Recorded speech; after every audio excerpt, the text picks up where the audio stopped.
Hello guys, പുതിയൊരു വീഡിയോയിലേക്ക് സ്വാഗതം. സോ ഈ വീഡിയോയിൽ നമ്മൾ കവർ ചെയ്യാൻ പോകുന്ന ടോപ്പിക് ഏതാണെന്ന് വെച്ചാൽ PHP MyAdminൽ ഡേറ്റാബേസും ടേബിൾ ക്രിയേറ്റ് ചെയ്യുന്നതും. എന്നുവെച്ചാൽ നമ്മുടെ പ്രോജക്റ്റിന് ആവശ്യമുള്ള ടേബിൾസ് ക്രിയേറ്റ് ചെയ്യുന്നത് ഈ വീഡിയോയിലായിരിക്കും നമ്മൾ കവർ ചെയ്യാൻ പോകുന്നത്. ഓക്കെ, സോ നമുക്ക് കാര്യത്തിലേക്ക് കടക്കാം. സോ ഫസ്റ്റ് നമുക്ക് വേണ്ടതെന്ന് വെച്ചാൽ നമുക്ക് ലോക്കൽ ഹോസ്റ്റ് റൺ ചെയ്യണം. സോ നമ്മുടെ വാം സെർവർ റൺ ആക്കി കഴിഞ്ഞിട്ട് നമുക്ക് PHP MyAdmin ലോഞ്ച് ചെയ്യണം. So PHP MyAdmin page launch ചെയ്യാൻ വേണ്ടി ഈ ഐക്കണിൽ നിന്ന് വേണമെങ്കിൽ നമുക്ക് ലോഞ്ച് ചെയ്യാം, അല്ലെങ്കിൽ ഡയറക്റ്റ് ബ്രൗസറിൽ വന്നിട്ട് ലോക്കൽ ഹോസ്റ്റിൽ കൂടെയും സെർച്ച് ചെയ്യാം. സോ ഞാൻ ഓൾറെഡി ലോക്കൽ ഹോസ്റ്റ് ഇവിടെ ഓപ്പൺ ആക്കി വെച്ചേക്കുവാണ്. സോ ഇവിടെ നിന്ന് നേരെ PHP MyAdmin ക്ലിക്ക് ചെയ്താൽ PHP MyAdmin പേജ് വരും. ഞാൻ ഓൾറെഡി അതും ഓപ്പൺ ആക്കി വെച്ചേക്കുവാണ്. സോ ഇതാണ് PHP MyAdminൻ്റെ മെയിൻ പേജ്. സോ ഇവിടാണ് നമ്മൾ ഫസ്റ്റ് ഡേറ്റാബേസ് ക്രിയേറ്റ് ചെയ്യും. എന്നിട്ട് ആ ഡേറ്റാബേസിനകത്തോട്ട് നമ്മൾ ടേബിൾ ക്രിയേഷൻ നടത്തും. സോ പുതിയതായിട്ട് ഒരെണ്ണം ക്രിയേറ്റ് ചെയ്ത് കാണിക്കുന്നതിന് മുമ്പേ ഞാൻ നിലവിൽ ചെയ്ത് വെച്ചേക്കുന്ന ഒരെണ്ണം കാണിച്ചു തരാം. സോ ഇതൊരു ടർഫ് ബുക്കിംഗ് പ്രോജക്റ്റിൻ്റെ ഡേറ്റാബേസ് ആണ്. അതിനകത്ത് ഇത്രയും ടേബിൾസ് ഉണ്ട്: billing, booking, location, register, login, പിന്നെ ടർഫിന് റിലേറ്റഡ് കുറച്ച് ടേബിൾസ്. സോ ഇതുപോലെ നമ്മൾ ടേബിൾ ക്രിയേറ്റ് ചെയ്യും. എന്നിട്ട് നമ്മൾ നമ്മുടെ പ്രോജക്റ്റിന് ആവശ്യമായിട്ടുള്ള ഫീൽഡും കാര്യങ്ങളും എല്ലാം ആഡ് ചെയ്യും. സോ നമുക്ക് നേരെ ഒരു പുതിയ ഡേറ്റാബേസ് ഉണ്ടാക്കിയിട്ട് അതിനകത്ത് ടേബിൾ ക്രിയേറ്റ് ചെയ്യാം. സോ ഡേറ്റാബേസ് ക്രിയേറ്റ് ചെയ്യാൻ വേണ്ടി ഇതാണ്ട് ഇവിടെ ഓപ്ഷൻ കൊടുത്തിട്ടുണ്ട്, ക്രിയേറ്റ് ഡേറ്റാബേസ്. സോ നമ്മൾ ലാസ്റ്റ് വീഡിയോയിൽ ഒരു കോളേജ് വെബ്സൈറ്റിൽ ചെയ്തേ. സോ ഞാൻ ഡേറ്റാബേസിൻ്റെ പേരും കോളേജ് വെബ്സൈറ്റിൽ കൊടുക്കുക. എന്നിട്ട് നോർമൽ സെറ്റിങ്സിൽ തന്നെ, ഡിഫോൾട്ട് സെറ്റിങ്സിൽ തന്നെ ഞാൻ ക്രിയേറ്റ് കൊടുക്കും. ഓക്കെ, സോ ഇപ്പം നമ്മുടെ ഡേറ്റാബേസ് ക്രിയേറ്റ് ആയിട്ടുണ്ട്. കോളേജ് വെബ്സൈറ്റ് എന്നാണ് ഡേറ്റാബേസിൻ്റെ പേര്. ഇനി ഈ ഡേറ്റാബേസിനകത്ത് നമുക്ക് ആവശ്യമുള്ള ടേബിൾ ക്രിയേഷൻ കാണിച്ചു തരാം. സോ ഞാൻ ജസ്റ്റ് ഒരു ടേബിൾ ക്രിയേറ്റ് ചെയ്യാം, സ്റ്റുഡൻറ്റ് രജിസ്ട്രേഷൻ.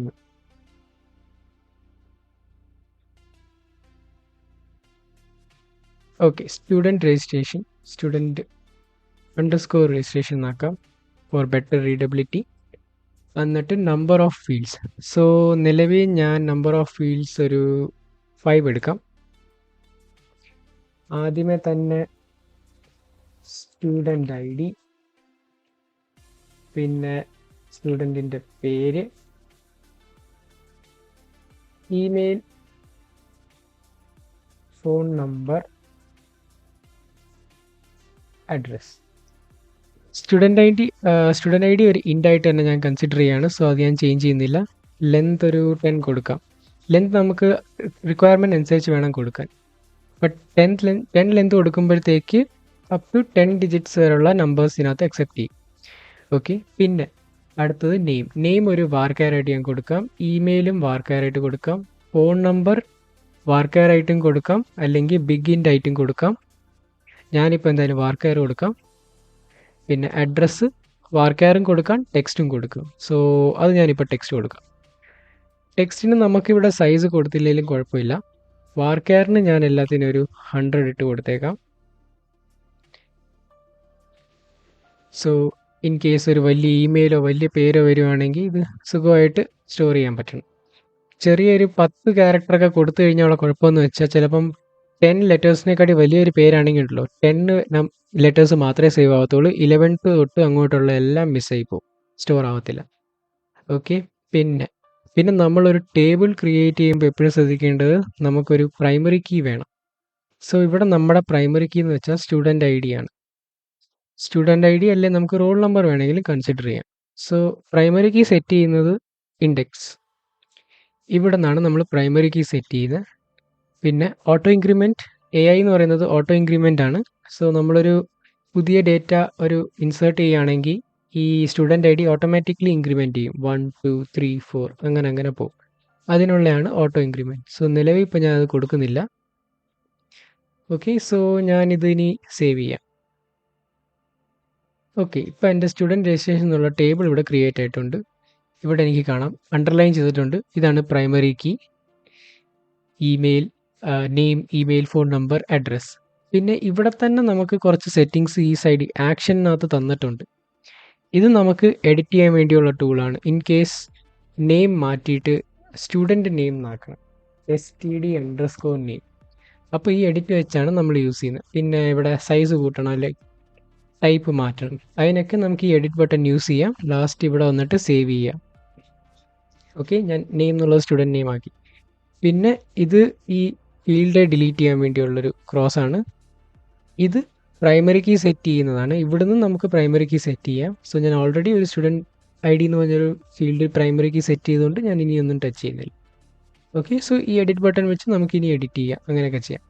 പിന്നെ താഴോട്ട് വരുവാണെങ്കിൽ ഇവിടെ ഇപ്പോൾ ഒരു പുതിയ ഫീൽഡ് ആഡ് ചെയ്യണം. പുതിയ ഫീൽഡ് ആഡ് ചെയ്യാൻ വേണ്ടി ഇവിടെ നമുക്ക് കൊടുത്താൽ മതി.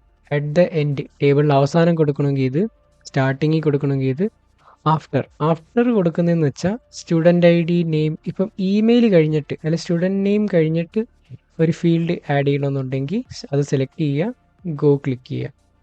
അപ്പം ഞാൻ ജസ്റ്റ് ഒരു ഏജ് ആഡ് ചെയ്യാം. സോ ഗോ ക്ലിക്ക് ചെയ്തു, ഏജ് എന്നും പറഞ്ഞൊരു സംഭവം കൊടുത്തു, വാർക്യാർ കൊടുക്കുന്നു, സൈസ് ഞാനൊരു 10 കൊടുക്കുന്നു, അത് സേവ് ചെയ്യുന്നു. ഇപ്പോൾ കണ്ടോ, സ്റ്റുഡൻറ്റ് നെയിം കഴിഞ്ഞിട്ട് ഏജ് ആഡായി. അപ്പം അതിനൊക്കെ വേണ്ടിയാണ് ഇവിടുത്തെ ഓപ്ഷൻ ഉള്ളത്. ഓക്കെ ഗൈസ്, പിന്നെ SQL. ഇവിടെ വന്നാൽ നമുക്ക് SQL ക്വറി മാനുവലി എഴുതി നമുക്ക് ഇതിനകത്ത് ചേഞ്ചസ് വരുത്താം. ഓക്കെ, ഇത് നമുക്ക് സെലക്ട് സ്റ്റാർ ഫ്രം ആണ്. നമുക്ക് ജസ്റ്റ് ഒന്ന് ഇത് നോക്കാം എങ്ങനെ ഉണ്ടെന്ന്. Select star from student registration. Actually ടേബിളിനകത്ത് ഇപ്പോൾ ഒരു ഡേറ്റ ഇല്ല, അതുകൊണ്ട് ഇത് ബ്ലാങ്ക് ആയിട്ടായിരിക്കും വരുന്നത്. ഞാൻ എന്തായാലും ഗോ ക്ലിക്ക് ചെയ്യാം. ഓക്കെ, ഇവിടെ 0 റോ ആണ് വന്നേക്കുന്നത്, കാരണം ഒന്നുമില്ല. ഓക്കെ, ഇവിടെ ഈ SQL ടാബിലാണ് നമുക്ക് SQL എഴുതി വേണമെങ്കിലും ട്രൈ ചെയ്ത് നോക്കാം. പിന്നെ ഇൻസേർട്ട്, നമുക്ക് ഇവിടുന്ന് വേണമെങ്കിൽ ആ ടേബിളിലേക്ക് ഒരു ഡേറ്റ ഇൻസേർട്ട് ചെയ്യാം. സോ ഞാൻ ജസ്റ്റ് ഒരു ഡേറ്റ ഇൻസേർട്ട് ചെയ്യാം. 1 student name Rahul, age 21, email rahul@gmail.com, phone number 1234567891, address 1234 city, ചുമ്മാ ഒരു ടെക്സ്റ്റ് കൊടുക്കുന്നു. പിന്നെ താഴെ വന്നാൽ ഇവിടെ ഒരു ഇഗ്നോർ എന്ന് വെച്ച് കൊടുത്തിട്ടുണ്ട്. ആക്ച്വലി നമുക്ക് നെക്സ്റ്റ് വാല്യൂ ഇൻസേർട്ട് ചെയ്യണമെങ്കിൽ സ്റ്റുഡൻറ്റ് ID 2 കൊടുക്കുക, നെയിം അടുത്ത വാല്യൂ കൊടുക്കുക, എന്നിട്ട് ഡയറക്റ്റ് ഈ താഴത്തെ ഗോയിൽ ക്ലിക്ക് ചെയ്താൽ മതി. 2 വാല്യൂ കൂടെ ഇൻസേർട്ട് ആവും. ഞാനിപ്പോൾ എന്തായാലും ഒരെണ്ണം ഇൻസേർട്ട് ചെയ്യാൻ പോവാണ്. അതുകൊണ്ട് ഈ ഗോയിലും ക്ലിക്ക് ചെയ്താലും വർക്ക് ചെയ്യും, താഴെ ഗോയിൽ ക്ലിക്ക് ചെയ്താലും വർക്ക് ചെയ്യും. ഓക്കെ, സോ ഇപ്പോൾ നമുക്കിവിടെ കാണാം ഒരു റോ ഇൻസേർട്ടഡ് ആൻഡ് അതിൻ്റെ ക്വറി ഇവിടെ കൊടുത്തിട്ടുണ്ട്. ഇനി ഞാൻ ബ്രൗസിൽ പോയി ചെക്ക് ചെയ്യുകയാണെങ്കിൽ എനിക്കിവിടെ ഒരു വാല്യൂ കാണാം, ഒരു റോ ക്രിയേറ്റ് ആയിട്ടുണ്ട്. ഞാൻ ഇനി SQL പോയിട്ട് സെലക്ട് സ്റ്റാർ ഫ്രം ടേബിൾ കൊടുക്കുകയാണെങ്കിൽ എനിക്ക് ഒരു വാല്യൂ ഡിസ്പ്ലേ ചെയ്യും, താണ്ടേ. പിന്നെ ഇതുപോലെ ബ്രൗസിനകത്ത് വന്നാലും നമുക്കത് വ്യൂ ചെയ്യാം. പിന്നെ സ്ട്രക്ചർ നമ്മൾ സ്റ്റാർട്ടിങ്ങിൽ പറഞ്ഞില്ലേ എഡിറ്റിങ്ങും കാര്യങ്ങളും വരുന്നത്. ഒരു വട്ടം വാല്യൂ ഇൻസെർട്ട് ആയി കഴിഞ്ഞാൽ ഇവിടുത്തെ UI ഇങ്ങനെ കൺവേർട്ട് ആവും. അപ്പോൾ ഇവിടെ സ്ട്രക്ചറിൽ വന്നിട്ട് മോഡിഫിക്കേഷൻസ് ചെയ്യാനുള്ളത് ഇവിടെ വന്ന് ചെയ്താൽ മതി. ഇനി അടുത്ത പുതിയൊരു ടേബിൾ ക്രിയേറ്റ് ചെയ്യണമെന്നുണ്ടെങ്കിൽ കോളേജ് വെബ്സൈറ്റിൽ വന്നിട്ട് ക്ലിക്ക് ചെയ്യാം, അല്ലെങ്കിൽ മേളിൽ ഇവിടെ ഡേറ്റാബേസ് എന്ന് കൊടുത്തേക്കുന്നില്ലേ ഇവിടെ വന്നിട്ട് ക്ലിക്ക് ചെയ്താലും മതി.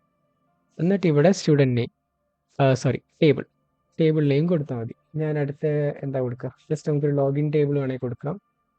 2 ഫീൽഡ് കൊടുക്കാം, യൂസർ നെയിമും പാസ്വേഡും കൊടുക്കുന്നു. സോ രണ്ടും ഞാൻ വാർക്യാർ കൊടുക്കാം. രണ്ടിൻ്റെ സൈസ് ഞാൻ 100 കൊടുക്കുക. പിന്നെ നമ്മുടെ യൂസർ നെയിം എന്ന് പറയുന്നത് ഞാൻ പ്രൈമറി കീ ആയിട്ട് സെറ്റ് ചെയ്യുന്നു ആൻഡ് സേവ്. ഇപ്പോൾ കണ്ടു, അടുത്ത ലോഗിൻ ടേബിളും വന്നു. സ്റ്റുഡൻറ്റ് രജിസ്ട്രേഷനുമായി ലോഗിൻ ടേബിളുമായി. സോ ഇങ്ങനെയാണ് നമ്മൾ ഡേറ്റാബേസ് ക്രിയേറ്റ് ചെയ്യുന്നതും ടേബിൾ ക്രിയേറ്റ് ചെയ്യുന്നതും. ഓക്കെ, എന്തെങ്കിലും ഡൗട്ട് ഉണ്ടെങ്കിൽ ഈ വീഡിയോ ഒന്നുകൂടെ കാണുക. സോ ഈ വീഡിയോയിൽ ഇത്രയേ ഉള്ളൂ. വീഡിയോ ഇഷ്ടപ്പെട്ടെങ്കിൽ ലൈക്ക് ചെയ്യുക, ഷെയർ ചെയ്യുക, ചാനൽ സബ്സ്ക്രൈബ് ചെയ്യുക. So see you in next video. By.